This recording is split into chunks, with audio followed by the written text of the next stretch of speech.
شخص نے غلام خریدا تو غلام نے اپنے مالک کے سامنے 3 شرطیں رکھیں۔ پہلی یہ کہ جب نماز کا وقت آئے تو آپ مجھے نہ روکیں۔ دوسری یہ کہ آپ صرف دن میں مجھ سے خدمت لے سکیں گے، رات میں نہیں۔ تیسری یہ کہ میرے رہنے کے لیے کوئی ایسا کمرہ عنایت کر دو جو میرا پسندیدہ ہو اور دوسرے شخص کو اس میں آنے کی اجازت نہ ہو۔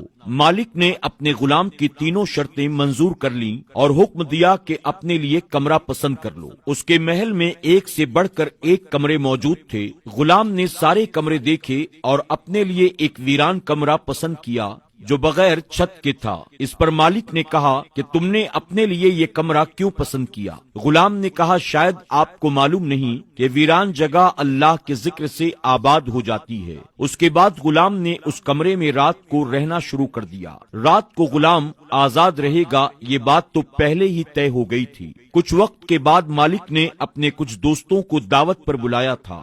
دعوت ختم ہوئی تو وہ چہل قدمی کرتا ہوا غلام کے کمرے کی طرف گیا۔ اس نے دیکھا کہ ایک نورانی روشنی نے اس غلام کے کمرے کی چھت کو گھیر رکھا ہے اور غلام سجدے کی حالت میں اللہ کے ذکر میں مشغول ہے اور دعا کر رہا ہے کہ اے میرے پروردگار، دن کو تو نے میرے لیے میرے مالک کی خدمت واجب کر دی ہے۔ اگر دن میں مجھ پر یہ ذمہ داری نہ ہوتی تو میں رات دن صرف تیری عبادت میں مشغول رہتا۔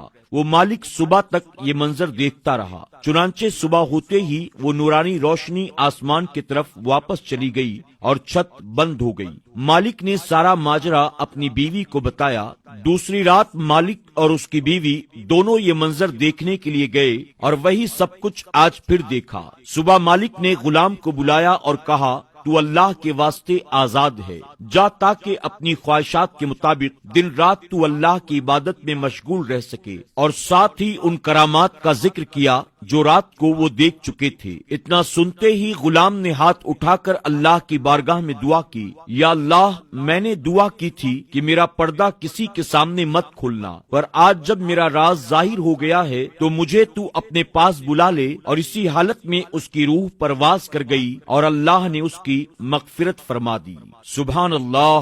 ناظرین اکرام، غور کریں کہ کل تک جو لوگ اللہ کی عبادت کرتے تھے ان کی یہ تمنا ہوتی کہ یہ راز زندگی بھر پوشیدہ رہے اور کوئی نہ جان سکے کہ میں کتنا بڑا عابد یا اللہ کا نیک بندہ ہوں، لیکن آج ہمارا اور آپ کا حال یہ ہے کہ ہم چھوٹی سی چھوٹی نیکی بھی اگر کرتے ہیں تو ہماری تمنا یہ ہوتی ہے کہ لوگوں میں ہماری نیکیوں کا چرچا ہو جائے۔ اللہ تبارک و تعالی ایسی عبادات کو ہرگز پسند نہیں کرتا جس عبادت میں دکھاوا شامل ہو۔ اللہ تبارک و تعالی اپنے بندوں کی بے ریا عبادت کو بہت پسند فرماتا ہے۔ اللہ رب العزت کی بارگاہ میں دعا ہے کہ میرا کریم ہم سب کو دکھاوے کی عبادت سے بچائے اور بے ریا عبادت کر کے اسے راضی کرنے کی توفیق عطا کرے۔